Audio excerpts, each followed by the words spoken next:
Welcome to அம்மாஸ் குட்டி kitchen. இன்னைக்கு இட்லி தோசைக்கெல்லாம் தொட்டு சாப்பிட்ற மாதிரி பூண்டு தக்காளி சட்னி எப்படி செய்கிறதுன்னு பார்ப்போம். இன்றைக்கான டிப்ஸு வீடியோக்கு இடையில வரும், மிஸ் பண்ணாமல் பாருங்கள். ஃபஸ்ட்டு ஸ்டவ்வில் கடாய் போட்டு 2 ஸ்பூன் எண்ணெய் ஊற்றிக்கணும். எண்ணெய் சூடானதும் 10 பல் பூண்டை உரித்து போட்டுக்குங்க.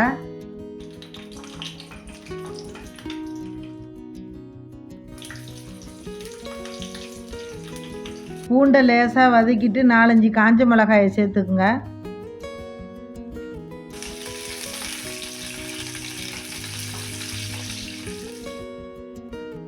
அடுத்தது 10-12 சின்ன வெங்காயத்தை உரித்து சேர்த்துக்குங்க. சின்ன வெங்காயம் இல்லைனாக்கா அதுக்கு பதில் 2 பெரிய வெங்காயத்தை கட் பண்ணி சேர்த்துக்கலாம். வெங்காயத்தை நல்லா வதக்கிக்கணும். வெங்காயம் நல்லா வதங்கிடுச்சு. இப்போ 2 தக்காளியை கட் பண்ணி சேர்த்துக்குங்க. தக்காளி நல்லா வெந்து பச்சை வாசனை போகிற வரைக்கும் வதக்கிக்கணும்.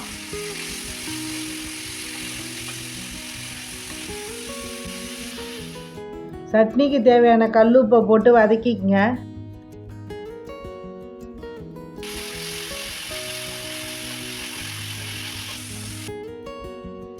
தக்காளி மசிஞ்சதும் ஸ்டவ்வை ஆஃப் பண்ணிடலாம்.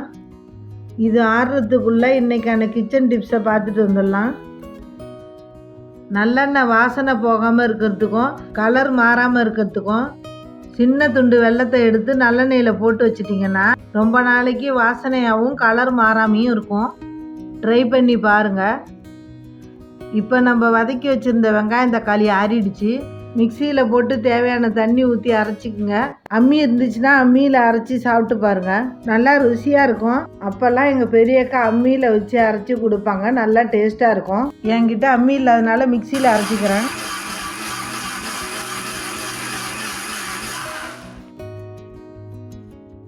இந்த மாதிரி நல்லா நைஸாக அரைச்சி எடுத்துக்கணும். இதை ஒரு பவுலுக்கு மாற்றிக்கலாம்.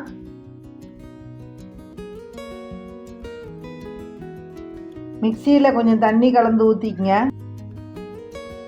அடுத்தது தாளிக்கிறதுக்காக ஸ்டவ் ஆன் பண்ணி ஒரு கடாய் போட்டு 1 ஸ்பூன் எண்ணெய் விட்டுக்கணும். எண்ணெய் சூடானதும் கொஞ்சம் கடுகு, கொஞ்சம் உளுத்தம் பருப்பு, கடுகு பொரிஞ்சதும் கொஞ்சம் கருவேப்பிலையும் 2 சின்ன சைஸு காஞ்ச மிளகாயையும் போட்டு லேசாக வதக்கி ஸ்டவ் ஆஃப் பண்ணிவிடுங்க.